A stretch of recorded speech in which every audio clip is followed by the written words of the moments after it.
Welcome to CSIS Online.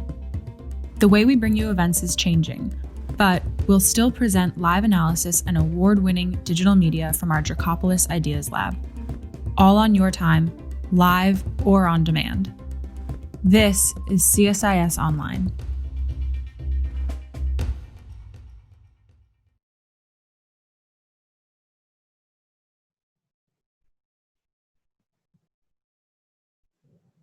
Good afternoon, everyone. Thank you so much for joining us today for this special Smart Women Smart Power event as we continue celebrating 5 years of smart and powerful conversations that amplify the voices of women.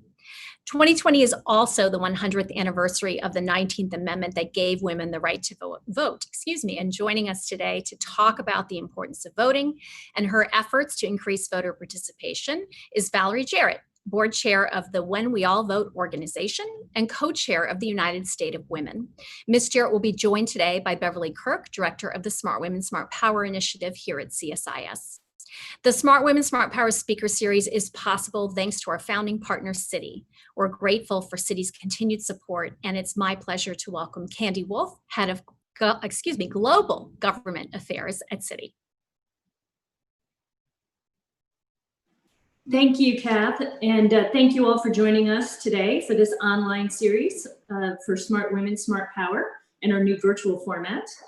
I think for those of you who've had a hand in planning all of these events, particularly at CSIS, and in particular in this very event-driven town, there's some advantages that I think we found to the virtual events. We can draw some fantastic speakers like the one we have today in Valerie Jarrett, and also be able to have more attendees. And so I want to thank all of you for joining us. In particular, shout out to the number of Citi attendees today.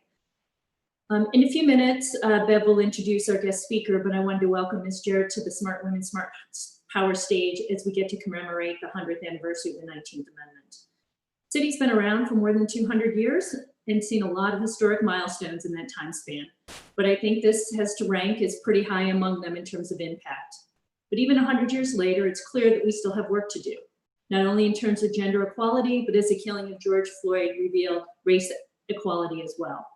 A couple of years ago at Citi, we started talking more openly about our own room for improvement when it comes to equity for women and African-American representation in the firm. We became the first bank to disclose our unadjusted or raw gender pay gap, which revealed a lack of representation among women at the highest levels of our firm. The numbers also showed a lack of Black employees in the most senior positions. To rectify these inequalities, we set public goals to increase our representation of women and Black employees going forward.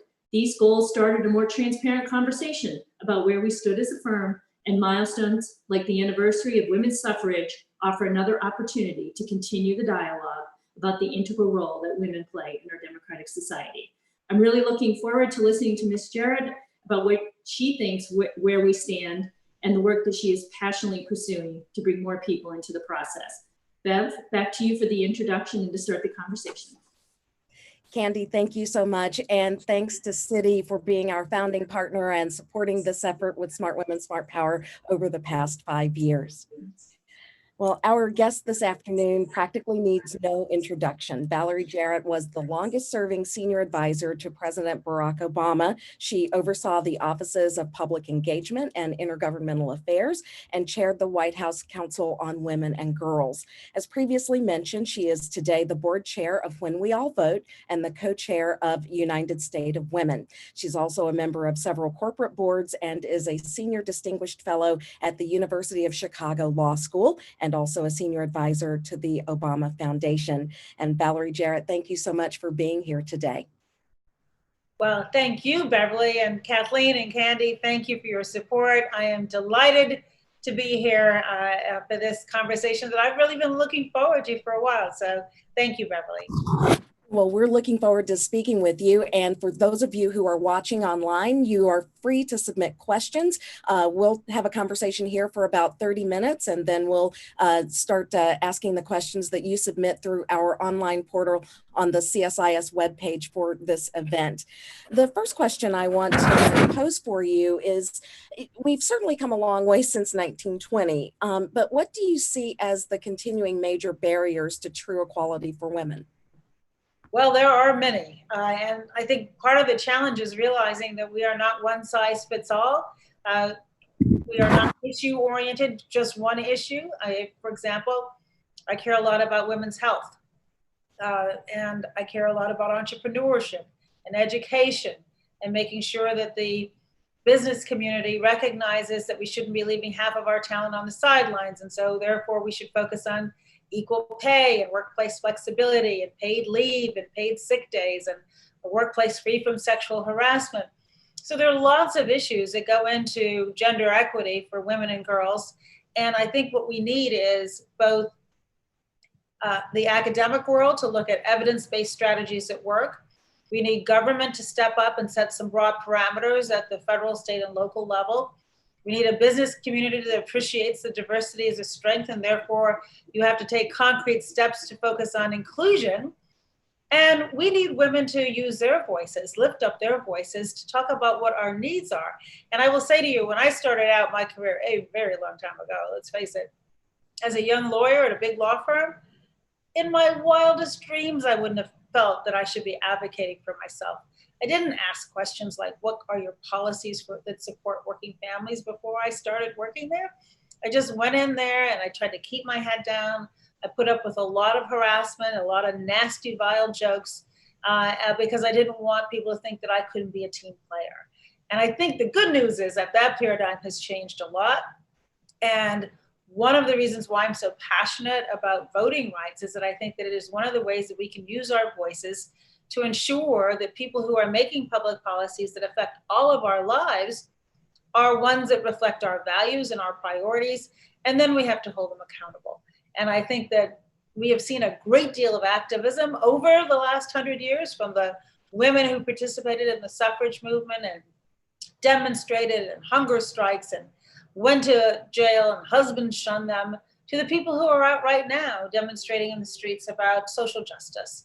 And that's part of how change has always happened in our country. We have to put pressure on those who are in positions of power to recognize the importance of gender equity. So we still have a long way to go. Women still are only earning about 80 cents on the dollar. That's unacceptable. Women of color, much less. But I do think that our voices are much more powerful than they have historically been. Let me follow up about the moment that we're in this country and the work that you're doing as board chair for When We All Vote. That organization is particularly focused on increasing voter participation across the board, but there's a special emphasis on increasing gender focused participation and age participation.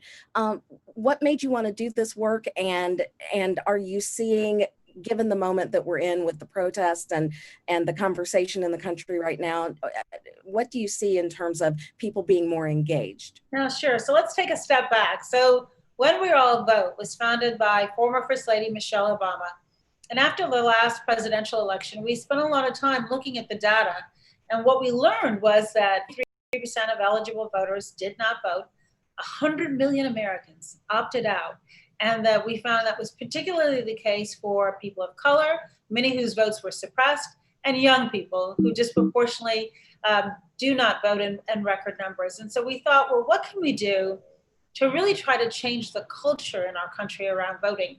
And we created a 501c3, which is nonpartisan by design. We didn't want this to be about politics. We wanted it to be about civic responsibility. And that if we could appeal to people, meet them where they are with people who they are influenced by, then perhaps we could see an uptick in those numbers, and not just registering and voting, but being an informed voter. And so we would ask people, well, what are the issues that you care about? You know, is it climate change? Is it social justice? Is it criminal justice reform? What are the issues are that motivate you? And then who are the candidates that reflect those values? And importantly, this is not simply about the president and who's running for the highest office in the land. And it's about who's on your local school board, the mayor, the city council, the state legislature, the county that oversees health, the check and balance in Congress. And the kind of painful, the really painful lesson I think that we've learned over the course of this year, with the combination of this COVID-19 pandemic, coupled with the unrest and social movement that we've seen around racial treatment in our country is a sense that we now understand the role the government can play in our lives. I mean, there are a lot of folks who may not have even known who their governors were before. But now, as we see how different states have handled the virus, we appreciate better the role of a governor on the issue of the tensions between police and communities of color. People are not paying attention. Well, who does appoint the superintendent of police? And who are the prosecutors making decisions about whether or not to bring charges? And what is the relationship between a local prosecutor who might have a close relationship, necessarily close relationship with the local police, versus the attorney general in the case of Minnesota, who took the case away to ensure that there was a integrity to the process? What funds are being appropriated by Congress to make sure that we have unemployment insurance and loans for small businesses and enough funds to pay for vital equipment that we need to keep ourselves safe? And so the conversations that we've been having actually this year, I think, are more easy for people to digest than perhaps they have been historically. Though I must say to you, Beverly, that after the 2016 election, we did see a big uptick in activism, beginning with the Women's March right after the election, and Climate March, and March for Our Lives to end gun violence. And so people are becoming more engaged. And the question is, well, first of all, and that is good. We want people actively engaged, caring about issues that are important to them, peacefully demonstrating. But then the question is, what do you do with it next? And then what we're saying is, and you have to vote. You can't only demonstrate in the streets and allow the people who feel no accountability to stay in office if you think that there should be a change. And once you elect the people in office, then you've got to hold them accountable. And so there's really an entire pattern to change this culture. So a data point that might be of interest is that in the 2018 midterm elections, first of all, we elected more women to Congress than ever before in our nation's history. And I have to tell you, having spent a fair amount of time working with Congress, it can only get better if there are more women in it. And let's face it also, we don't want a country where people who are making the decisions don't reflect the rich diversity of our country. Their decisions won't be as informed. And so that was a good thing. But we also saw voter turnout go up in the midterm elections. But young people, for example, who in 2014, only 20% of them voted. Well, in this midterms, it was 30%. So statistically, that's a big move. It shows there's still 70% that did not vote.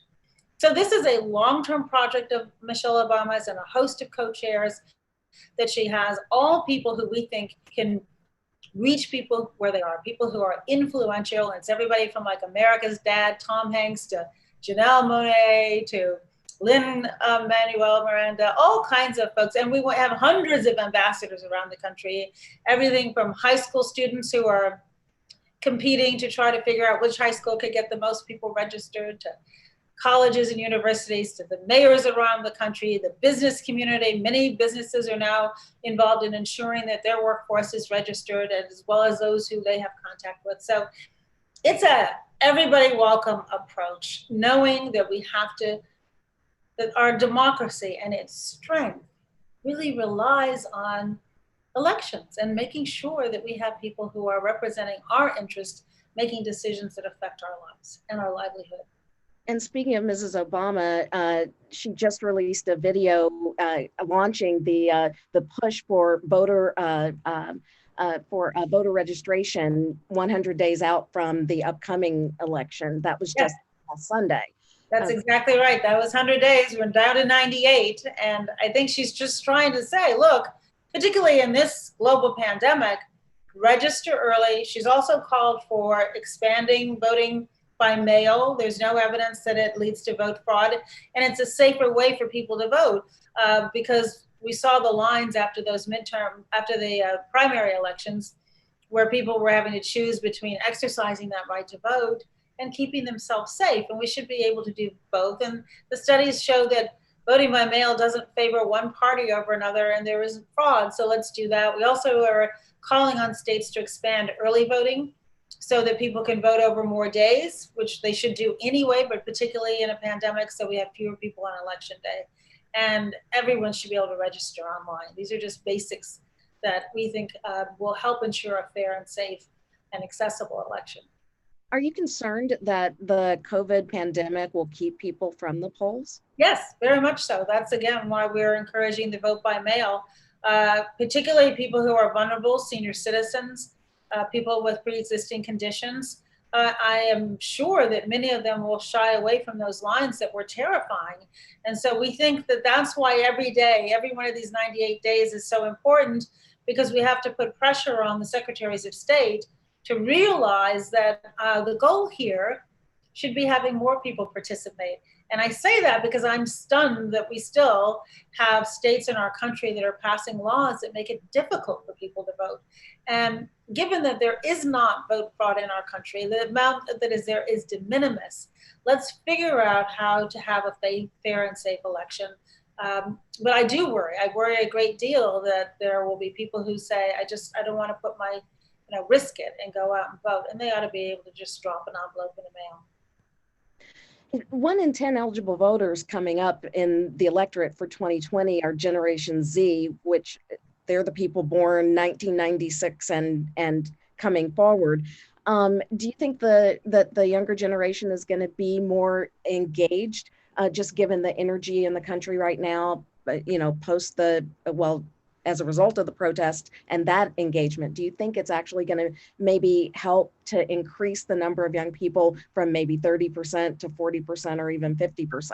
I surely hope so. And I will say that, I'm old enough to remember the civil rights movement of the 60s. And with the recent passing of John Lewis and C.T. Vivian, icons of the civil rights movement who sacrificed mightily in order for people of color to have the right to vote in this country. And, we celebrate the fact that it's 100 years since the 19th Amendment, but we know that there were women of color who still didn't get to vote after the 19th Amendment passed. And so with their sacrifices, I think it's an important time to say, look, what more can we do to make this election, all elections, relevant? And I think the good news is for younger people that they are issue oriented. They care a lot about the issues. And so then it's up to us to draw the connection between the issues that they care about and the people running for office. But I hasten to add, and I say this to any young people who are watching, no candidate is going to be perfect. And we can't let perfect be the enemy of the good. And I fear that historically, well, there are many reasons why people don't vote. They don't think one vote matters, but we've seen in many cases where races are very close. I mean, the last presidential election, Hillary Clinton won the popular vote. She lost in 3 states in the Electoral College by fewer than 100,000 votes. So, you break that down to each district and it does matter. Other reasons we hear is, well, I don't like any of them, but they're making decisions that affect your life. So one has to be better than the other. You can't compare it to the almighty, compare it to the alternative, to use a phrase that Vice President Biden used to always use long before he was running for president. And so what we want to do is help them understand the relevancy of their participation and to also recognize that, look, if you want to live in a democracy, yes, there are privileges, but there are also responsibilities. And voting is a responsibility. Now, I take a more radical position in that I believe that there should be mandatory voting in our country. I'm on a one-person mission to get this done. So far, I haven't gotten much traction in Congress that doesn't like to mandate much of anything. But the reason why I tend to think we should require, and there are countries like Australia that do, and a modest fee if you don't participate, but the people understand that there are responsibilities, that you have to participate. And I also think that if everybody voted, politicians would be more likely to not be on one extreme or the other, because most people are in the middle. And what tends to happen is that the money and the energy goes to either end. And I think that in a country as big and complex and interesting and diverse as ours, we have to recognize that compromise can't be a bad word. You can't get 100% of what you want. And so what I want to say to the younger people is that good is better. Don't let perfect be the enemy of the good.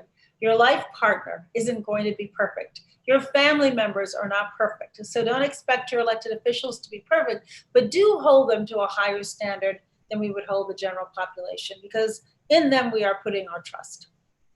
A couple things. You mentioned the death of Congressman John Lewis, and I should add that in addition to this being the 100th anniversary of the 19th Amendment, it is the 55th anniversary of the passage of the Voting Rights Act, anniversary coming up in August, just as the anniversary of suffrage is coming up in August. And along those lines, are you surprised that 100 years after the 19th Amendment, we still don't have an Equal Rights Amendment?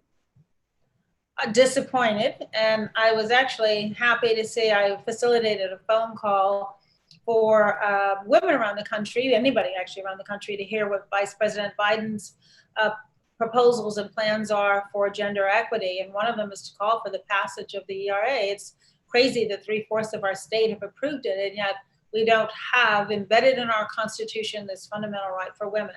So I'm hoping that it happens in the next 4 years. I will say this, talking about major civil rights leader Martin Luther King used to say, the arc of the moral universe is long, but it bends towards justice. And President Obama added to that on the 50th anniversary of the March on Washington, and it bends faster when we all push together, which gets back to my theme of civic engagement and pushing. And so I think progress in our country always takes time. 1 year for my birthday, President Obama gave me two documents that I have framed in the other room, kept them with me ever since. One is a petition for universal suffrage that was signed in 1866. And alongside of it is a resolution that was introduced into Congress in 1919, calling for the 19th Amendment. 53 years between those two, and then another year before actually it was approved. And his point was, change takes time. And so to young people, for example, who get frustrated because they have everything like in the palm of their hand and used to that instant gratification, the women who protested and were in the hunger strikes and everything that I mentioned earlier, they did not, for the most part, live to see the actual passage of the 19th Amendment. But the work that they did laid the foundation. And that's part of how change happens in this country. I was so glad that John Lewis, his last public act was out on the plaza in front of the White House, looking at Black Lives Matter written on the sidewalk and being able to say, okay, there are demonstrations around the country that now have all 50 states, people of all backgrounds, all races, all, just everybody out there calling for social justice. And for him to have, over the arc of his 80 years, to see that change is tremendous, but we don't always get to see it.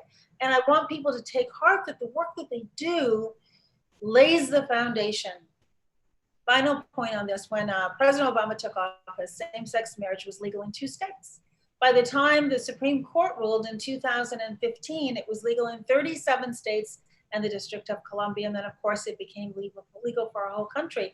And it felt like a thunderbolt, right?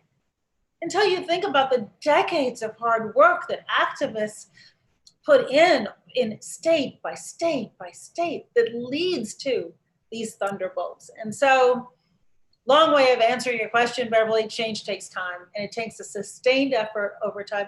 Nobody who has power, who is enjoying the status quo, gives it up lightly.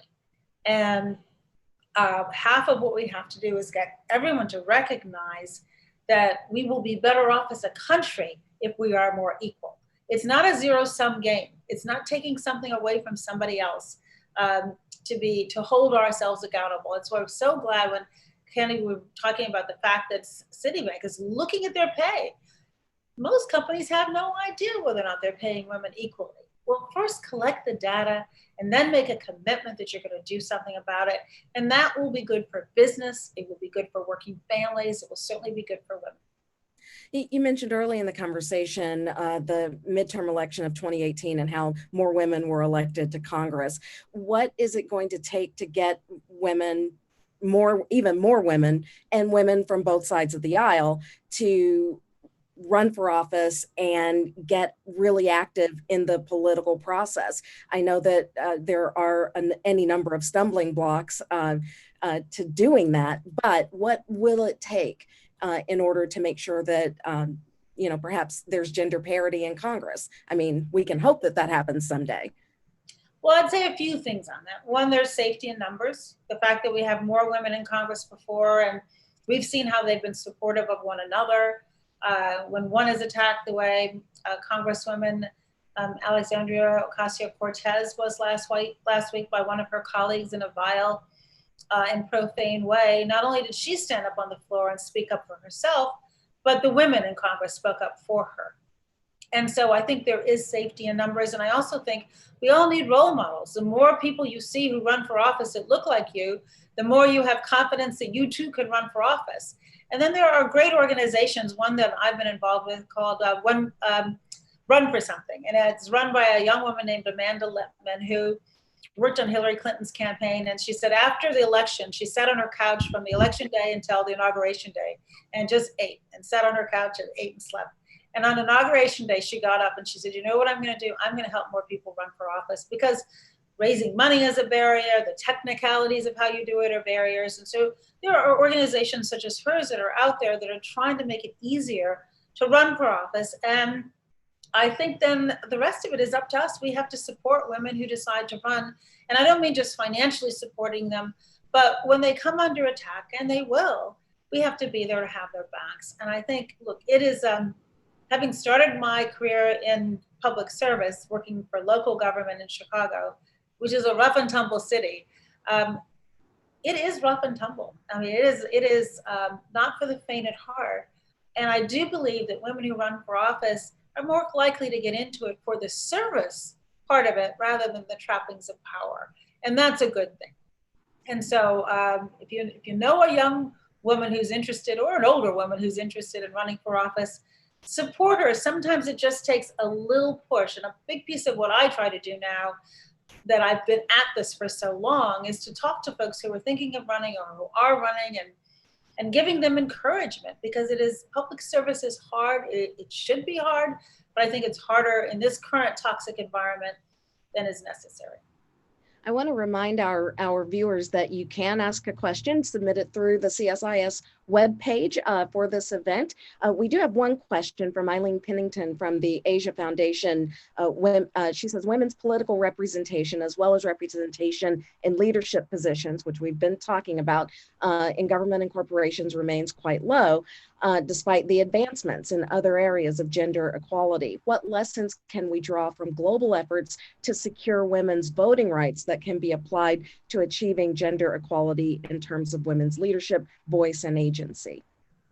Well, that's a lot. So you do wonder, for example, why have we not had more women in senior positions, both in business and in politics in our country, compared to some other countries? And I think, look, we live with the vestiges of sexism in our country. And it isn't reserved simply to men. I mean, a lot of times you'll look at polling and women are as concerned about putting women in leadership positions as men are. And part of it is it's just change. It's something new. I mean, certainly I know when President Obama first started running for office, my parents, both African-American, grew up during Jim Crow. Inconceivable to them that a Black person, particularly one that they knew, could be elected president. And yet it happened. And so I think the more we reinforce it, the less unusual it will seem. The more women who are serving on corporate boards and who aren't just serving on corporate boards as a figurehead, but are there chairing the audit committee and chairing the compensation committee and demanding accountability and asking the CEO, what are we doing here to not just say we support diversity and lip service, but what are our inclusive policies and what are the ways in which we are measuring the success of women as they move up throughout the organization?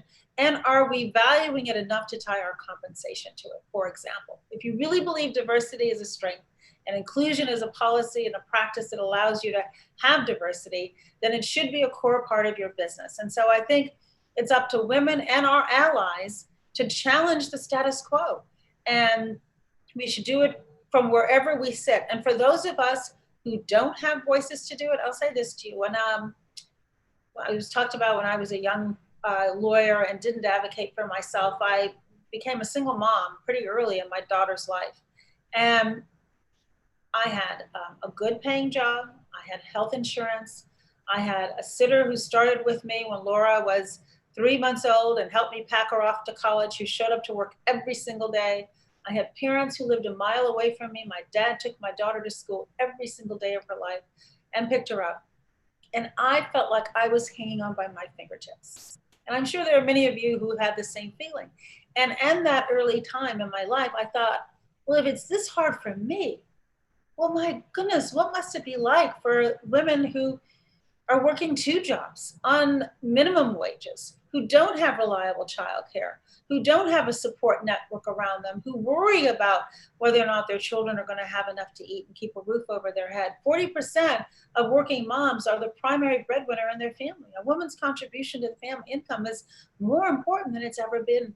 And it was in those early years that I thought, I need to use my voice to advocate for people who can't advocate for themselves, who are not in positions of power, who are dependent upon that job and can't fight for the rights that we know they deserve. And so I think that that awakening that I experienced 30 years ago, we are seeing, I think, more broadly today, where people recognize we have to level the playing field. More companies are looking at their data and seeing whether or not there are impediments to women progressing up that corporate ladder, impediments to them running for office, impediments to them fulfilling their responsibilities for children, and now for older parents who are living thankfully longer, but add to the responsibilities that still disproportionately fall on women. And that's something that's come up in the midst of this pandemic, the extra work that is falling on women who are having to deal with schooling their kids at home while they're balancing the work that they're doing professionally. Is that something that has come to the forefront of our attention now, even though it's been happening for a long time, but it's now right here in our faces, and an issue that we should try to figure out how to deal with and how to solve? Yes, absolutely. And again, I think this COVID-19 pandemic has put a real bright spotlight on many issues that have been systemic for a long time. The low wages of many of our essential workers, the fact that people in our restaurants traditionally don't have paid leave or even paid sick days. And yet, in a pandemic, do you really want somebody in a restaurant forced to work while not feeling well because they can't afford the wages that they would lose or the job that they would lose if they take time off?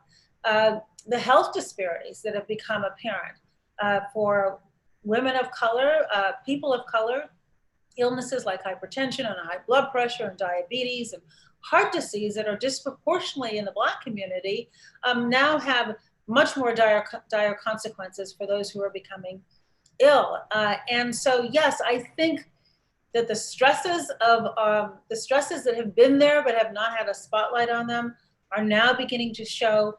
And I think we are seeing momentum. And the question is this going to be just a moment, or will we look back on this and say, in 2020, through tragedy and challenge and strife, we made progress. And then people took ownership in what life is like, not just in their family, but in other families too. We have a question from Rebecca at Citi. Are there any initiatives in your organization advocating against felony disenfranchisement? Yes, we argue for people who have paid their debt to society to be able to vote. And it's even more complicated than that, as I learned within the last year. Even though Florida now allows those who have been released from prison to vote, but not until they clean up any back debts that they owe. And there are many places around our country that we know have patterns and practice of discriminatory behavior. Let's take Ferguson, Missouri, for an example. There, our Justice Department, when President Obama was in office, launched a pattern and practice because we heard when we went to Ferguson in the wake of Michael Brown's death that Black people were just routinely given tickets from, you might have a tail light out and then you get a ticket, and then you don't go to court because you can't take off of work. And when you don't go to court, then there's a bench warrant for your arrest. And so then you get picked up and you're put in jail. And while you're in jail, the fee or the penalty for you not having paid for that tail light continue to go up. And it was the way the city of Ferguson made money. And they did it in a totally discriminatory way. And so we forced their hand at this to reform. And so I say that as an example to say we have to figure out what are these underlying issues that lead to discrepancies. And are we having a disproportionate impact on people who are citizens? And in the case of those who've been incarcerated, if we expect them to lead law-abiding lives, take care of their families, be responsible citizens of our country, then they have also earned the right to vote. And we cannot hold their past against them, because the whole point of our system is to say, once you're released from prison, we want you to be back in society. We want you to be a responsible person. And so I think states around the country should follow the lead of Florida, but also not penalize people who do have still existing financial responsibilities when we know they didn't have the wherewithal to remedy them. I want to shift gears a little bit here, because I do want to ask you about your book, Finding My Voice, that's a bestseller.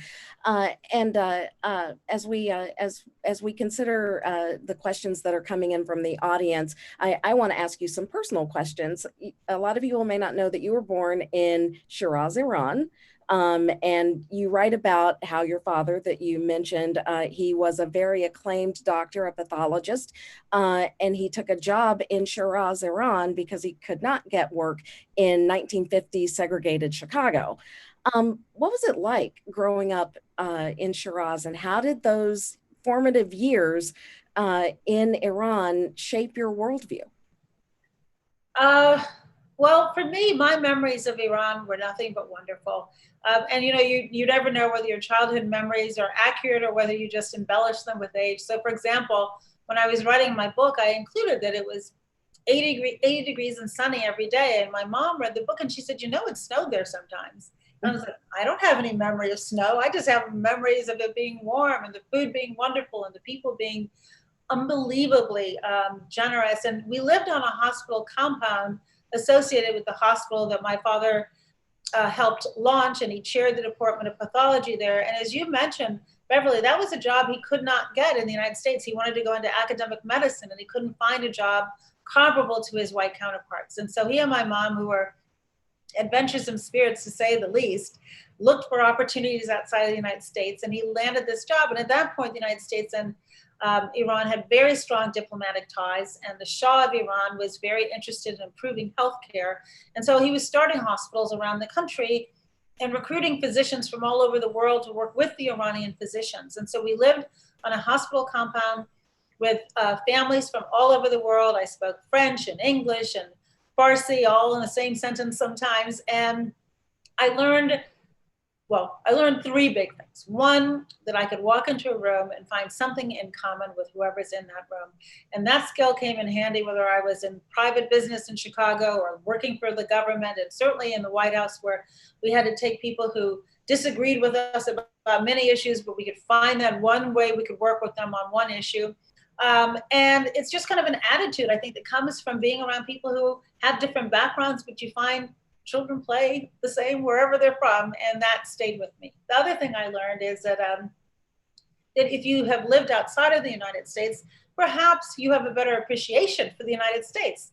People who've only been here take our freedoms for granted, whether it's our freedom of speech to the quality of our water and our food and the illnesses that we have here. And my mom, boy, she boiled everything I drank and peeled everything I ate and worried about diseases, and none of that exists here. And certainly when you compare a democracy to anything else, the freedoms are better here.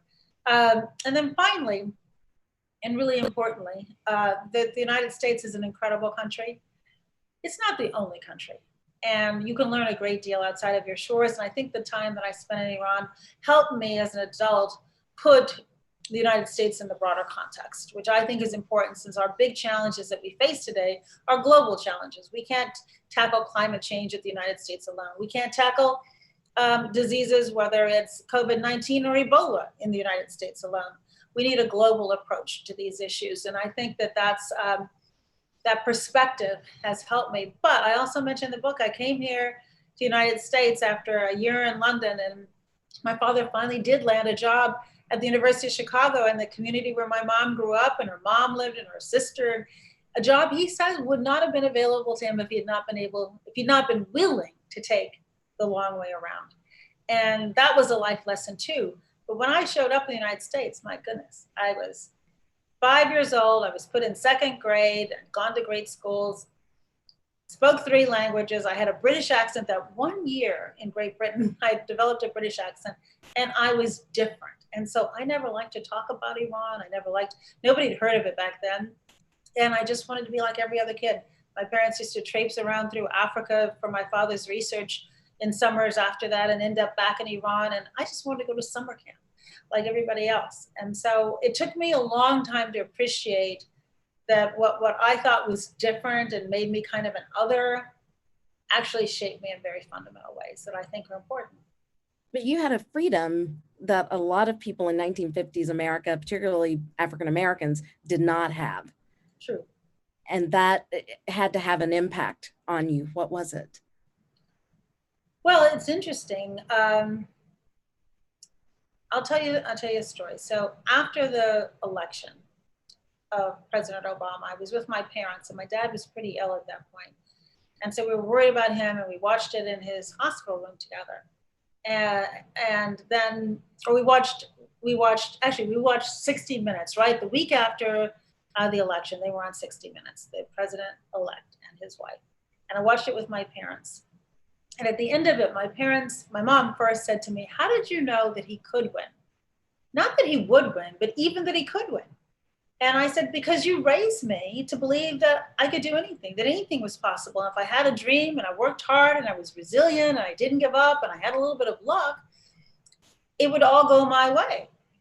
And she looked at me and she looked at my dad and she said, "Well, I never believed that." And I realized, and then my father says, "Yeah, I didn't believe that either." And I realized for the first time, Beverly, that my parents raised me aspirationally, not shackled by the reality that they've experienced living through Jim Crow and experiencing discrimination and racism, but really as the world that they hoped I would discover on my own. And I think by being in Iran, where we were free from, look, we were Americans. We weren't African Americans. We weren't Black Americans or Negro Americans, if that's what it was back then. We were just Americans. And so in those formative years, I was not shackled with any of that. And then they were able to continue to raise me. But they did say to me, they always hasten to add, "But you know what, you're gonna have to work twice as hard." And I didn't know quite what that meant, but I just knew I better work hard. And they worked hard, so I had great role models. And what role did these experiences play in your decision to become a lawyer and all of the work that you've recounted for us that you've done on fairness and equality and justice issues?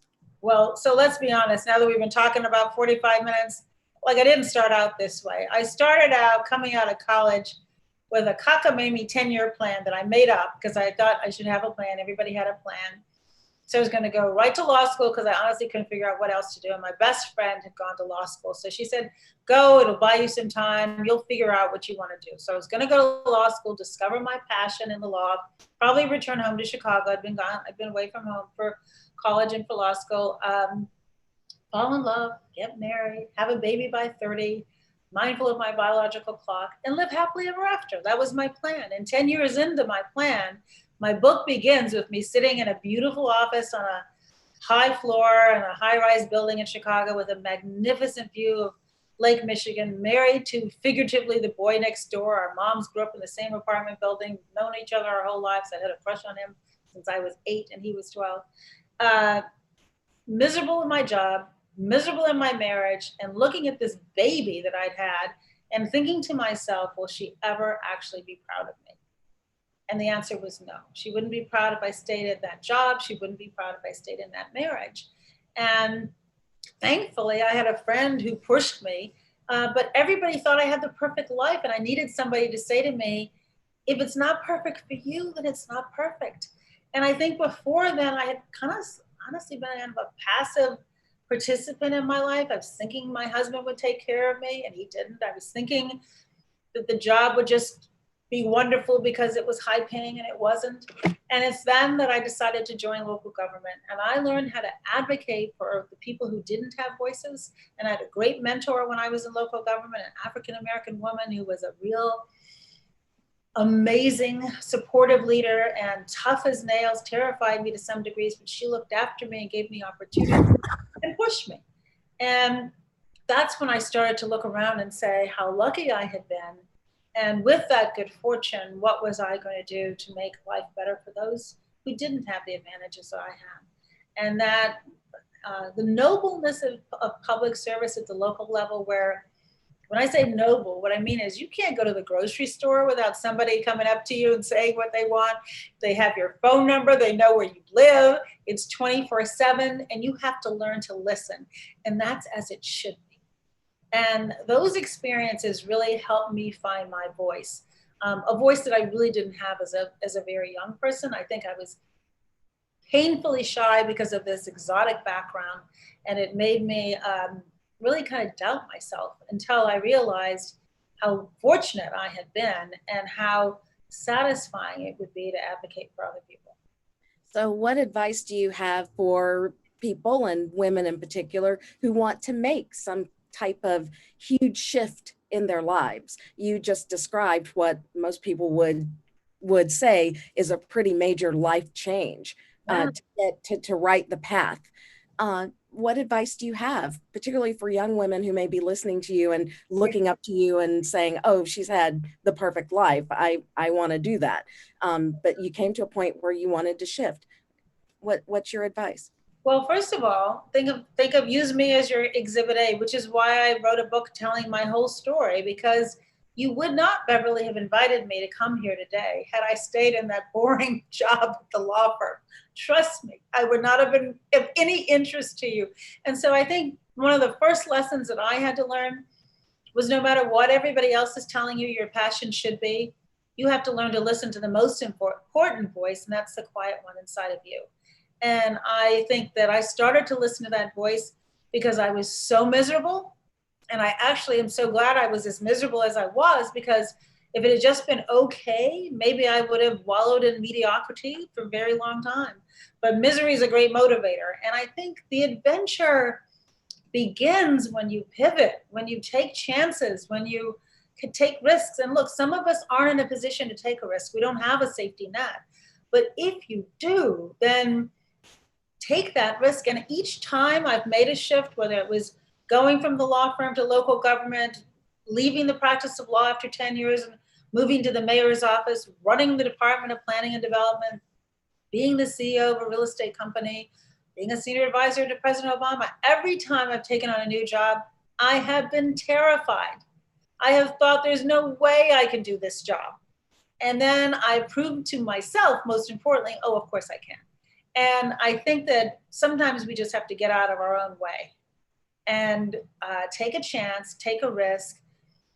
And that means being vulnerable. It means you do have to put yourself out there and recognize you might stumble and fall. And goodness knows I've stumbled and fallen 100 times. But the good thing about stumbling and falling is you discover, oh, I can actually get back up. I can brush off my skinned knee and it will heal and I'll get back up. And I mean, I had so many experiences in local government in Chicago, but I'll share just one. For those of you who are in the spotlight and you worry about, criticism, the Chicago Tribune, my hometown paper, did an editorial criticizing me when a big company, Spiegel's catalog, which I believe is now out of business, moved out of Chicago. And my job, one of my jobs when I was Commissioner of Planning and Development, was economic development, keep jobs in the city. And it was a horrible cartoon. And I thought unfair because we had tried hard to keep them. And so I went into Mayor Daley and I was like, I can't believe they wrote this article criticizing me as a cartoon. And he looked at me like I'd lost my mind. He said, do you read the paper every day? What do you think they say about me every day? And then he said, if you think it was an unfair cartoon or editorial, march over to the editorial board and tell them. And I said, I get to do that? And he said, well, of course you get to do that. If you don't advocate for yourself, who is going to? And it was like a light bulb went off in my head and I felt so empowered. And so I think that's one thing we have to do. We have to be better at advocating for ourselves and saying what our needs are, recognizing that in so doing, we enlighten people who can make our life easier. I mean, I was 8 months pregnant, 8.5 months pregnant, closing some real estate deal at 2 a.m. with a conference room full of men. And I would get up and I'd say, going to the vending machine, I'm going to check my messages, I'm going to the Xerox machine, back when we still Xerox things. Where was I going? To the bathroom, because that's what you do when you're 8.5 months pregnant. But I would never have told the guys that. I was trying to pretend like nothing happens from here down, because I thought they would take me less seriously. But in so doing, I was denying my own needs. And I do think that particularly the younger generation of women and men are better, sometimes too good, at advocating for themselves. And so that's part of how we make progress too. And we're also, I think I'm finally on this, I would say, and my book has a lot of this in more detail, is that when I was a young working mom, and I hope there's some young working moms out there for whom this will resonate, I thought, well, if I were just smarter, better organized, more disciplined, slept fewer hours, maybe this wouldn't all be so hard. And I told you earlier, I had all the safety net you could ask for, but I just was hanging on by my fingertips. And finally, I was like, and I didn't tell anybody. I was like, I've got this. And there are 1,000 balls up in the air, dropping everywhere, but I have this. And finally, it dawned on me, no, there's nothing wrong with me. This is just hard. And that's what started me thinking, well, what can we do to make it less hard on working families? You know, why do men get more pay than women? Why don't we all have an appropriate paid leave, not just for women, but I believe that there should be parity for men and women. If we want men to be responsible in the lives of their children, why don't we have equality there? Why did I have to suck up all those horrible racist, sexist jokes just to be in the club? Why did I have to endure that kind of humiliation and harassment? And what can we do, both in terms of public policy and in terms of business practices, to remove all of those obstacles so that we are free to compete on an even playing field? Because you know what, I'm not asking for an edge. Just give me that even playing field and I know I can compete. And that's what I hear from women and girls all across this country, is it just level it for us. And I realize, I think, just how it continues to be unlevel. And I think it's going to take lots of voices out there, and not just women. We need allies as well, recognizing that it is in our collective interest to have that level playing field. You mentioned the work that you've done in local government. And is it true that you once thought about running for mayor of Chicago? I did. A long, long time ago now, it seems. But yeah, if Mayor Daley had not run for his last term, I was very seriously thinking about it. Of course, I was just at the time that President Obama decided to run for office. And so there was that tug. And even when he won his election, I considered throwing my hat in the ring to succeed him in the Senate.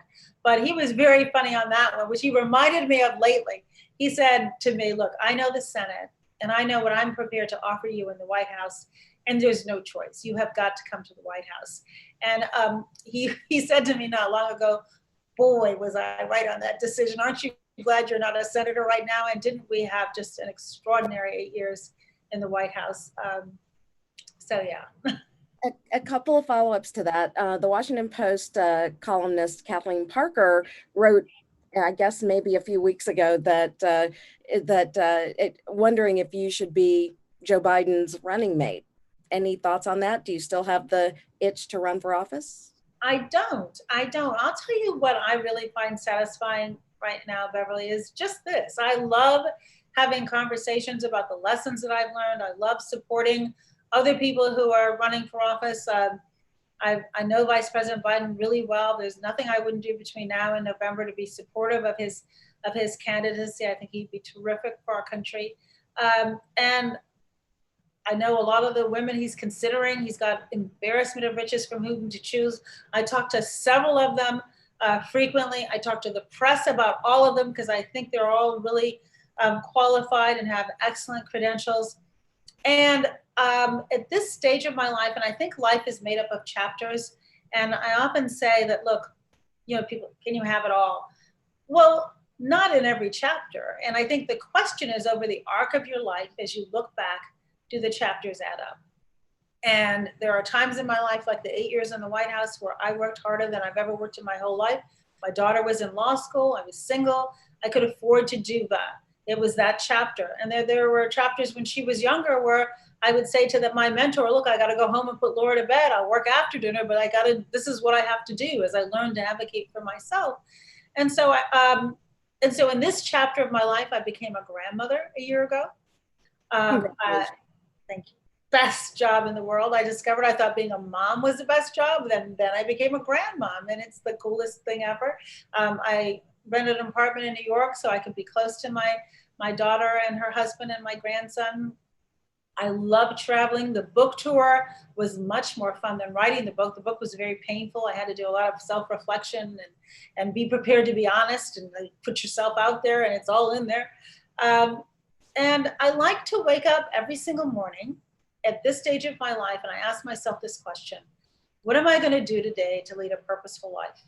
And I choose, and every day is different. And I have associated myself with either corporate boards or not-for-profits that are true to my passion, where I feel like I can make a difference and I can add value, and I share the values of people who are running those organizations, and I can afford to pick and choose. And when you're in public service, it should be 24/7, as I said, from that experience I had working in local government. And that's not the chapter I'm in right now.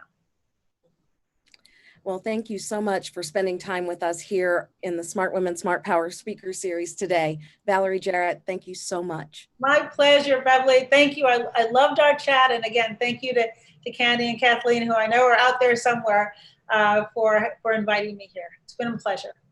Absolute pleasure. And thanks to all of you for joining us. Bye-bye now. Bye.